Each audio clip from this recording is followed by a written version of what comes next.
9 जुलाई 2025 को Nvidia $4 trillion की valuation के साथ दुनिया की सबसे बड़ी टेक कंपनी बन जाती है।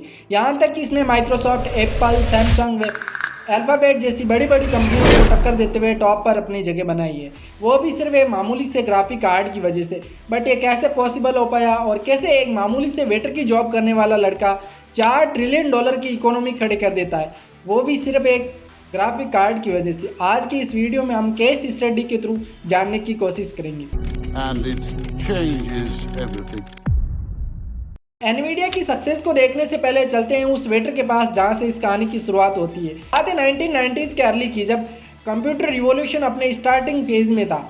तभी वेटर की जॉब करने वाला एक लड़का जेनसन हुआंग, जो आज एनवीडिया के सीईओ है, अपने कंप्यूटर साइंस में इंटरेस्ट के चलते इस चीज़ को नोटिस करते हैं कि कंप्यूटर की दुनिया में मेन चीज़ कोडिंग होती है, बट उसकी इंपॉर्टेंस तभी है जब उसे अच्छे से प्रोसेस किया जाए। लेकिन 1990s के दशक में प्रोसेसिंग के लिए केवल सीपीयू हुआ करता था, जो नॉर्मल टास्क रेंडरिंग के लिए तो काफ़ी पावरफुल था, बट जब बात एनिमेशन व गेमिंग इंडस्ट्री पर आती थी तो ये सीपीयू बहुत ही ज़्यादा टाइम टेकन प्रोसेस होता था, क्योंकि सीपीयू एक ही टाइम पर एक ही टास्क को रेंडर कर सकता था।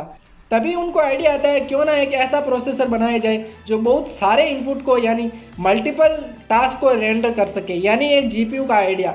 और इसी आइडिया के साथ 1993 में जेनसन हुआंग अपने अन्य दो फ्रेंड क्रिस मालोस्की व कार्टिस प्रीम के साथ मिलकर एनवीडिया की शुरुआत करते हैं, जो आज $4 ट्रिलियन की वैल्यूएशन के साथ बहुत सारे देशों की इकोनॉमी से भी ज़्यादा वैल्यू के साथ दुनिया की सबसे बड़ी टेक कंपनी है। लेकिन एनवीडिया का ये सफ़र इतना भी आसान नहीं था, क्योंकि 1993 से लेकर 1997 तक कंपनी को कोई खास प्रोग्रेस नहीं देखने को मिलती है। 1995 में तो कंडीशन यहाँ तक पहुँच जाती है कि कंपनी के पास अपने वर्कर्स को देने के लिए 1 महीने तक का पेमेंट तक नहीं बचता है, यानी कंपनी कुल मिलाकर दिवालिया होने की कगार पर थी। लेकिन तभी आता है ईयर 1999, जो कंपनी के लिए एक बिग टर्निंग पॉइंट था, जहां से कंपनी का ग्राफ लगातार ऊंचाइयों को छूता आ रहा है। और वो टर्निंग पॉइंट था दुनिया का पहला जीपीयू। एनवीडिया ने 1999 में दुनिया का पहला जीपीयू GeForce 256 के नाम से लॉन्च किया। इसने गेमिंग इंडस्ट्री, 3D रेंडरिंग व प्रोफेशनल वर्कर्स के लिए ग्राफिक्स को रेंडर करना बहुत ही आसान कर दिया।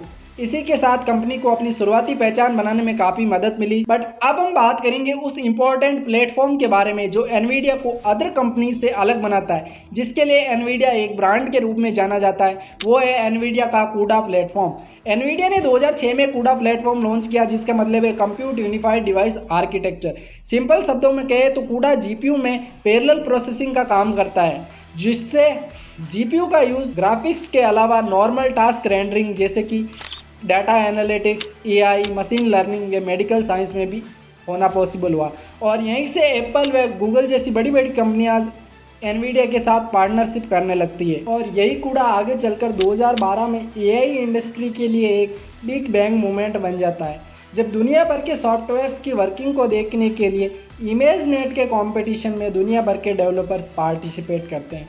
इन्हीं में से एक टोरंटो यूनिवर्सिटी के स्टूडेंट एलेक्स क्रुएस्की ने एनवीडिया के GeForce GTX 580 जीपीयू को डीप लर्निंग न्यूरल नेटवर्क से जोड़कर 15% एक्यूरेसी के साथ पहला एआई इमेज जनरेट किया। आज के टाइम में ये हंसने जैसी बात होगी कि एआई का इमेज जनरेशन 15% एक्यूरेसी के साथ शुरू हुआ। आज के एआई टूल जो 100% एक्यूरेसी के साथ काम करते हैं, उनका बेस तैयार इसी ने किया था।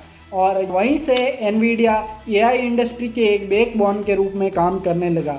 एआई रिवॉल्यूशन के साथ एक और रिवॉल्यूशन होती है, और वो थी सेल्फ ड्राइविंग कार का कॉन्सेप्ट, जहां कार के सेंसर व कैमराज को रियल टाइम पर एनालाइज कर पावरफुल ग्राफिक कार्ड की रिक्वायरमेंट होती है। और इन्हीं रिक्वायरमेंट को पूरा करने के लिए एनवीडिया आगे आता है।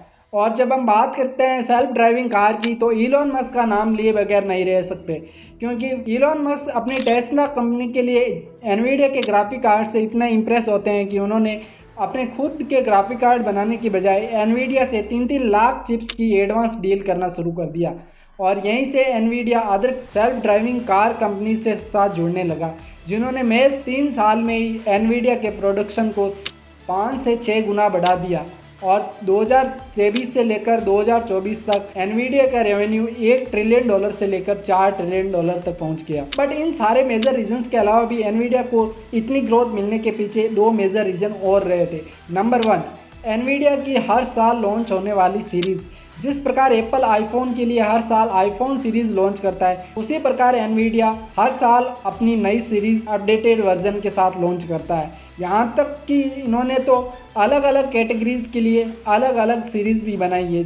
फॉर एग्जांपल गेमिंग के लिए RTX series, self driving car के लिए ड्राइव सीरीज और लार्ज लैंग्वेज मॉडल के लिए नेमो सीरीज और भी बहुत सारी ऐसी सीरीज है जो अलग अलग कैटेगरीज के लिए एनवीडिया द्वारा बनाई गई। और नंबर 2 और सबसे मोस्ट कॉमन पॉइंट जो दुनिया के हर बिलियनर के लिए कॉमन होता है, यानी हार्डवर्क और पेशेंस, जिसको आप जेनसन हुआंग की मुख्य जुबान सुन सकते हैं। If you were magically 30 years old again today in 2023, and you were going to Denny's with your two best friends who are the two smartest people you know, and you're talking about starting a company, what are you talking about starting?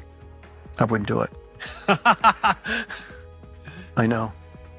And the reason for that is really quite simple. Ignoring the company that we would start. First of all, I'm not exactly sure.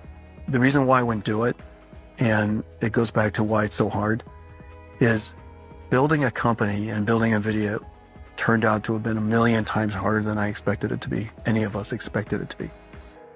And at that time, if we realized the pain and suffering and just how vulnerable you're going to feel, and the challenges that you're going to endure, the embarrassment and the shame and, the list of all the things that go wrong, I don't think anybody would start a company. Nobody in their right mind would do it.